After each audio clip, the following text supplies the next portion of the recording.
Halo semuanya, perkenalkan nama saya Kade Ayuna Widiantara Putri dari kelas 11 C2 nomor absen 18. Di sini, saya dan teman-teman saya akan menjelaskan materi terkait konsekuensi pelanggaran kesepakatan. Nah, sekarang saya akan menjelaskan apa itu kesepakatan.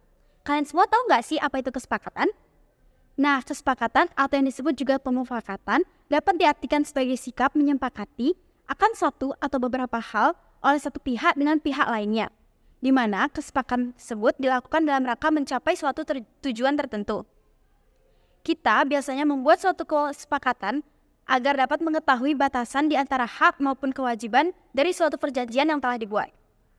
Dan juga kesepakatan bisa dibuat untuk menghindari terjadinya beberapa permasalahan yang bisa muncul dari satu pihak dengan pihak lainnya. Oleh karena itu, kesepakatan sangatlah penting untuk dibuat dan dilakukan. Nah, di sini aku punya satu contoh terkait kesepakatan. Misalnya, suatu kelas yang menyepakati nominal dari uang kas yang akan dibayar per minggunya. Halo semuanya, perkenalkan nama saya Sheila Maharani, saya absen 48 dari 11 C2. Sekarang saya akan melanjutkan materi kami yaitu tentang pengertian dari konsekuensi. Dalam Kamus Besar Bahasa Indonesia atau KBBI, maksud dari konsekuensi adalah akibat, hasil atau impak dan pengaruh dari sebuah perbuatan. Arti lain menurut Cambridge Dictionary, konsekuensi artinya hasil dari tindakan maupun situasi tertentu yang seringkali buruk atau tidak nyaman. Jika diberi contoh dalam sehari-hari, misal kita mendapatkan nilai ujian yang buruk. Hal itu adalah salah satu contoh dari konsekuensi, yaitu kebiasaan buruk yang mempengaruhi bidang pendidikan kita. Dalam hal tersebut, konsekuensi menjadi hasil yang mengikuti dari suatu set kondisi. Konsekuensi juga adalah hal yang mengalir secara alami dari pilihan, tindakan, maupun keputusan seseorang. Tapi, perlu kita ketahui, konsekuensi adalah hal yang berbeda dengan hukuman.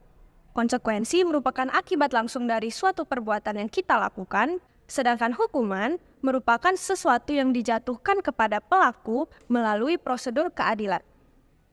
Contohnya, seseorang yang telah membunuh akan dijatuhkan hukuman, seperti dipenjara seumur hidup. Tapi, konsekuensinya berbeda. Ia justru akan dicap buruk dan juga dijauhi oleh masyarakat. Dengan begitu, hukuman cenderung menghormati hak seseorang untuk mengambil keputusan, bahkan jika keputusan tersebut adalah hal yang salah. Tapi, berbeda dengan konsekuensi, konsekuensi justru lebih merujuk mengenai pilihan dan juga tanggung jawab atas perilaku. Perkenalkan, nama saya Nikade Dewi Andriani, nomor absen 27, kelas 11 C2.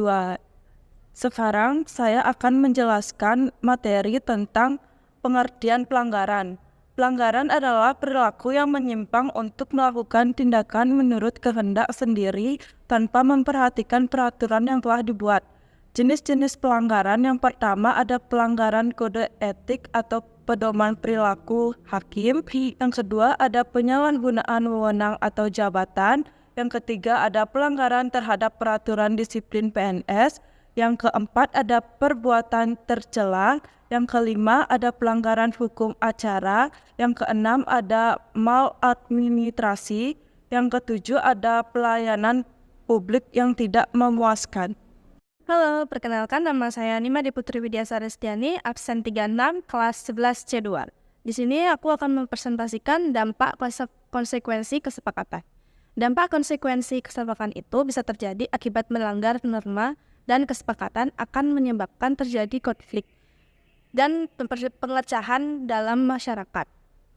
Selain itu, melanggar norma dan kesepakatan yang bisa menyebabkan hukuman atau sanksi sosial bagi pelanggarnya. Apabila ada yang melanggar norma, harus siap menerima konsekuensinya. Konsekuensinya itu bukan hanya terhadap pelaku pelanggaran, tetapi juga dampak yang ditimbulkan terhadap masyarakat. Seperti halnya tawuran, yang sudah barang tentu saja kesepakatan umum bahwa hal tersebut tidak diperbolehkan. Dan juga ada banyak dampak negatif yang dapat ditimbulkan oleh pelaku pasal tersebut, yaitu masyarakat menjadi terpecah belah, terkotak-kotak antara pro dan kontra. Selain itu, juga dapat menimbulkan sentimen dalam masyarakat yang memberikan ruang pengaluran, hasrat, dan keinginan. Namun seks bebas juga sekaligus merupakan tindakan melanggar terhadap hak orang lain, orang tua, resah, dan geisah. Seks tanpa ikatan perkawinan menghancurkan cita-cita ketentraman yang diidamkan oleh masyarakat. Halo semuanya, perkenalkan nama saya Niputu Mirapatia Dewi, absen 42 dari kelas 11 C2. Oke, di sini saya akan menjelaskan tentang contoh konsekuensi pelanggaran kesepakatan yang saya ambil itu dari ruang lingkup sekolah. Yang dimana contoh dari konsekuensi pelanggaran kesepakatan pertama yaitu datang terlambat ke sekolah. Jika siswa atau siswi datang terlambat ke sekolah, maka akan mendapatkan konsekuensi berupa pengurangan poin sebanyak 5 yang dilakukan oleh guru BK yang menjaga di depan. Contoh pelanggaran kedua yaitu dengan mencoret-coreti fasilitas yang telah disediakan di sekolah, yang dimana konsekuensinya yaitu akan langsung berhadapan dengan guru BK dan dimana guru BK akan mempertimbangkan apakah siswa tersebut akan mendapatkan berupa teguran atau akan langsung diberikan pengurangan poin.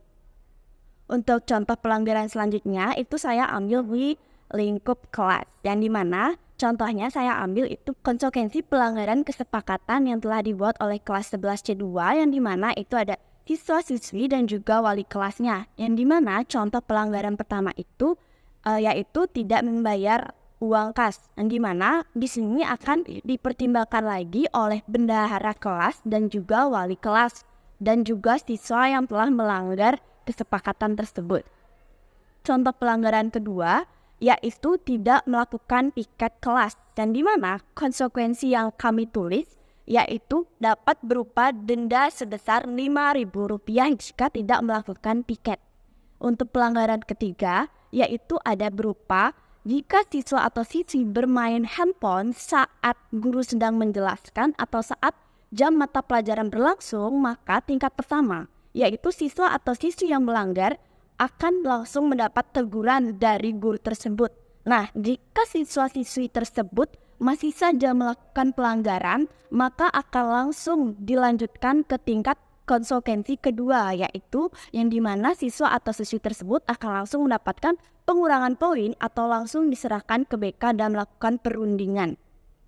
Baik, itu dia beberapa contoh konsekuensi pelanggaran kesepakatan dari saya. Perkenalkan, nama saya Nilu Putu Pratnyani Wijayanti, absen 33 dari kelas 11 C2. Setelah teman-teman saya memaparkan materi mengenai konsekuensi pelanggaran kesepakatan, giliran saya yang akan menjelaskan materi bagaimana penyebab atau pendorong seseorang bisa melanggar sebuah kesepakatan. Pertanyaannya, bagaimana bisa seseorang melanggar hasil dari sebuah kesepakatan? Mari kita mengulik apa dasar prinsip dari sebuah kesepakatan. Kesepakatan memiliki prinsip dasar, yakni adil dan tidak memberatkan sebelah. Jika hasil kesepakatan memberatkan pihak sebelah, tentu pihak yang merasa dirugikan akan melanggar kesepakatan tersebut dan tidak akan melakukan kesepakatan tersebut. Seperti contoh sederhana, jika bendahara mematok harga uang kas terlalu tinggi, tentu orang-orang yang merasa keberatan terhadap putusan tersebut tentu akan melanggar kesepakatan tersebut. Selain itu, penyebab atau faktor pendorong seseorang bisa melanggar kesepakatan yakni hanya mementingkan dirinya sendiri. Mereka akan melanggar kesepakatan jika kesepakatan tersebut merugikan bagi mereka. Sehingga mereka hanya mementingkan diri mereka sendiri karena mereka merasa tak acuh terhadap kesepakatan tersebut.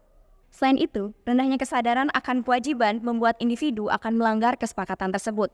Seperti contoh yang sudah saya berikan tadi, jika seseorang pada kelas bendahara mematok harga uang kas terlalu tinggi, individu tentu tidak akan membayarnya jika itu memberatkan individu tersebut. Otomatis itu akan melanggar kesepakatan. Itu dia faktor atau pendorong dari seseorang bisa melakukan pelanggaran terhadap kesepakatan. Oke, itu dia pembahasan materi mengenai konsekuensi pelanggaran kesepakatan dari kelompok kami, yakni suku Dayak. Namun sebelum itu, kami mohon maaf bila ada salah kata. Kami ucapkan terima kasih.